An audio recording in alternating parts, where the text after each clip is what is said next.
Hi, and welcome back to Storytime with Lynn. Today I'm going to be sharing with you the story called A Snoodle's Tale, written by Phil Vischer. Let's begin.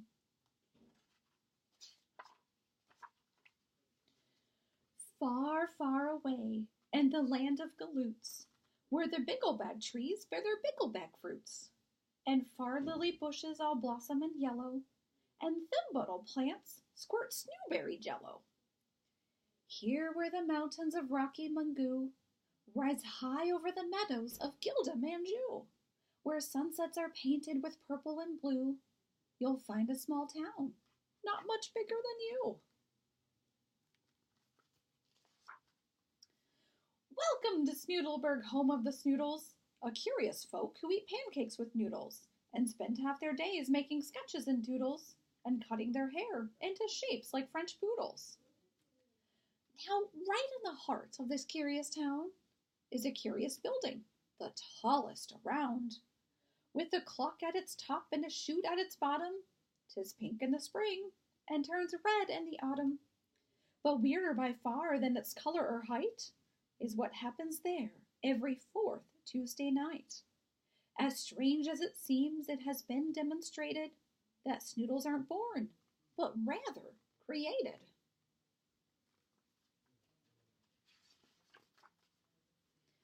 Every fourth Tuesday at 9:15, the tower will shimmy and rattle and whine, and as the town nibbles on bigglebag fruit, a tiny young Snoodle will drop from the chute.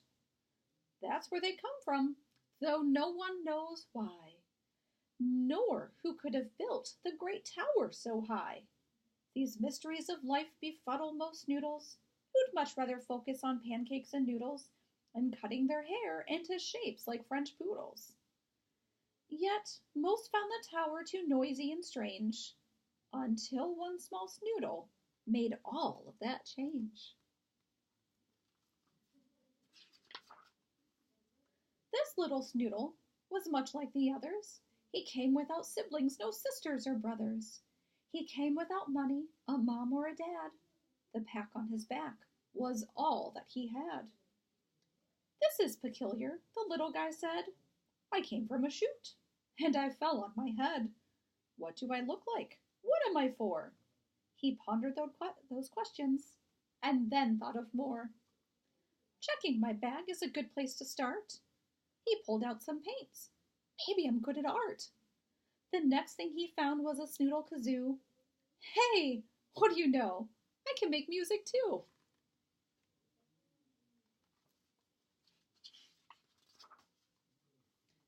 Then back on his pack he pulled a small string, and out from the sides popped two little wings. "Amazing," he said with a gleam in his eye. "I can paint, play kazoo, and now I can fly. Wait till the others see all the great things I can do with my paints, my kazoo, and my wings." So he packed up his paints and his Snoodle kazoo and hopped off to show them all what he could do. There from the top of a short stubby wall, the big Snoodles heard the small Snoodle call. "Come watch me, you guys, as I head for the sky." He straightened his wings with a gleam in his eye. Then he jumped and he flapped like the red snoodered finches that fly from the plains to the peak of Mount Ginches. His flight, unlike theirs, covered only 12 inches. "You call that flying? You think you're a bird? We've never seen anything quite so absurd."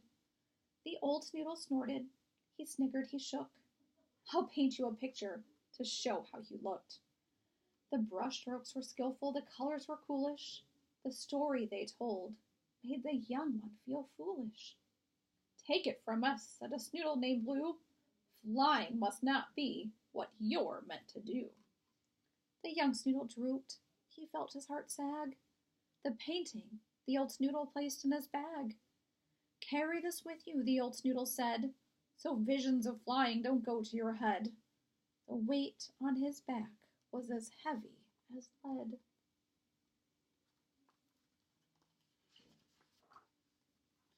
So under the weight of the picture he bore, he hobbled along, feeling lonely and sore, till up far ahead on a bench near the tower, he spied a bright bundle of far lily flowers. His heart started lifting. What beautiful things! Then he remembered, I've got more than wings. So quickly he dug the paints out of his pack and hoped that with art, maybe he'd have a knack.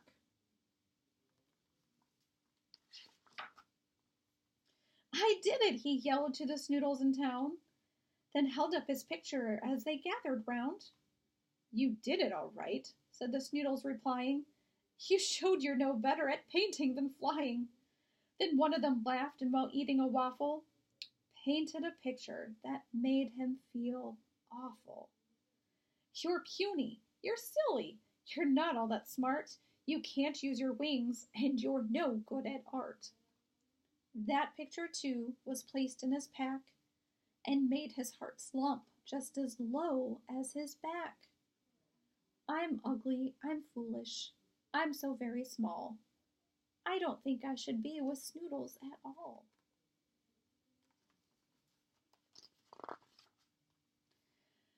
And so he decided to get out of town. His wings hung so low that they dragged on the ground. He walked past the tower and out of the city. He walked through the fields and thought, my, this is pretty. The far lily bushes all blooming in yellow, and thin-bottled plants squirting snowberry jello. I might like it here, said the small Snoodle fellow.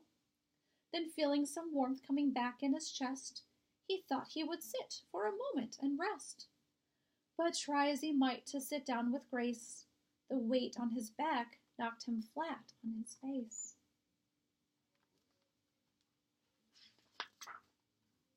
Ha! That's a hoot, said a voice from behind. A farmer stood up with a thimble vine. Why, you need a picture, my Snoodleberg bud, lest you forget how you look in the mud. And so in an instant the picture was done and placed in his backpack, which now weighed a ton. The poor Snoodle struggled, he wobbled, he groaned. He stood to his feet, and he said with a moan, Is there anywhere I can truly be alone? Just then overhead flew two red-snoodered finches, winging their way toward the peak of Mount Ginches. I see, said the Snoodle, then that's what I'll do. The home for those finches will be my home, too.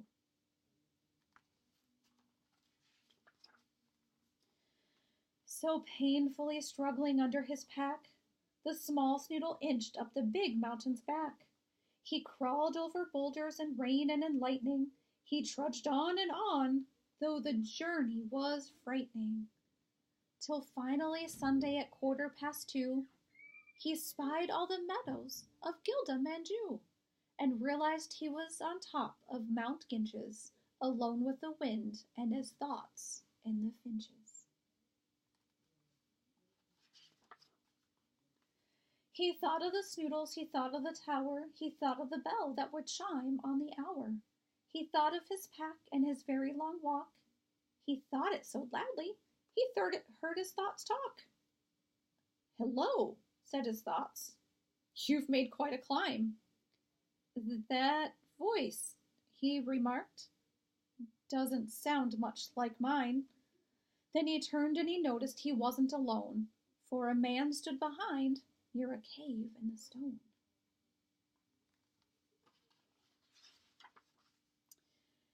He looked like a Snoodle, though quite a bit bigger. Maybe a giant, the small Snoodle figured. I am going, the Snoodle boy said with a huff, and don't paint a picture. I've got quite enough. But first come inside, the man said. Have some tea. I'm so very, very pleased that you're visiting me. The Snoodle boy stopped, though he'd only gone inches, and stared at the stranger he'd found on Mount Ginches. He didn't seem angry. In fact, he looked kind. The poor little boy was confused. Are you blind? I'm puny, I'm silly. I'm not all that smart. I can't use my wings, and I'm no good at art. The stranger leaned down with a pain in his heart. Who told you these things? He asked. How do you know? These pictures I have in my pack tell me so, the small Snoodle sniffled and started to go.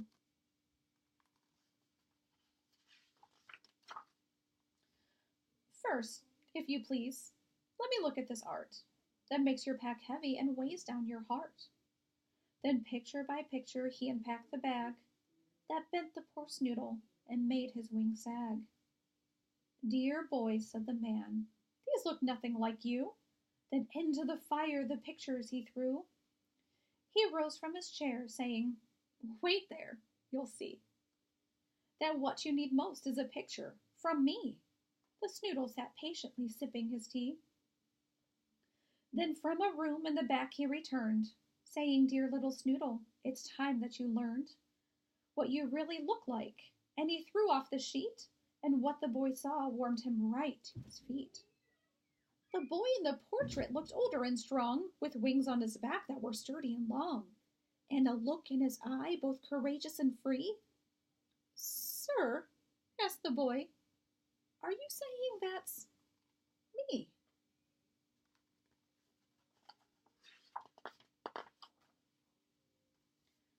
I'd like to believe it, but sir, I'm afraid to. I know who you are, the man said, for I made you. I built the tower and set it in motion. I planted the meadow, put fish in the ocean. And I feed the finches, though most Snoodles doubt it. Not one of them falls, that I don't know about it. I've seen you fall down in the mud and the goo. I've seen all you've done, and all you will do. I gave you your pack and your paints and your wings. I chose them for you. They're your special things.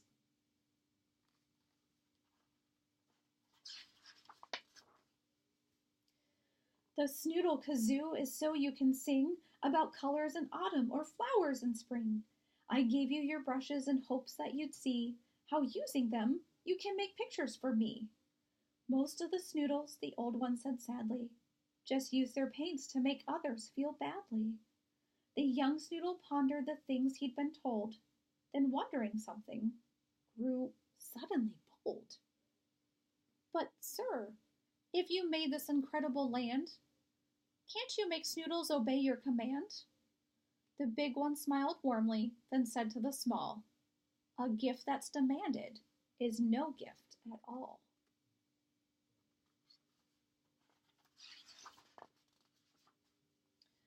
With that, the small Snoodle reached into his pack and pulled out the picture he'd made 10 miles back.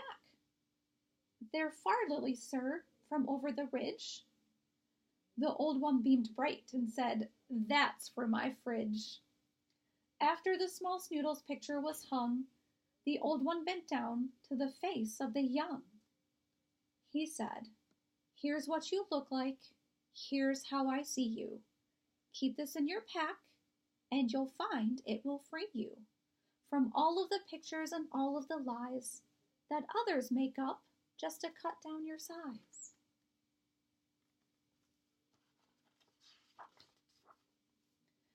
And lastly, your wings. You know what they're for. But not just to fly, son. I want you to soar. But, sir, said the Snoodle, how can I fly? The picture's so big, I won't get very high. But this picture's special. It's bigger, it's brighter. Carry it close, and I think you'll feel lighter. As soon as he heard it, the Snoodle looked down and noticed his feet were an inch off the ground. He laughed and he leaped and he ran from the cave, feeling now older and stronger and brave.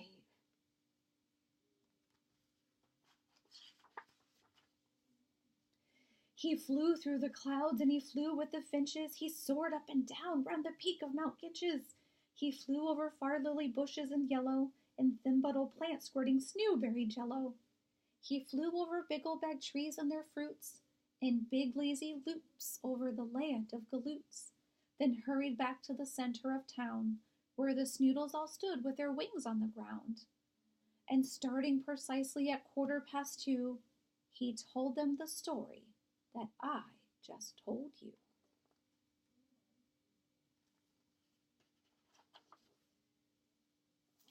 So thank you again so much for joining me with Storytime with Lynn, reading A Snoodle's Tale. I hope that you enjoyed it. Have a great day.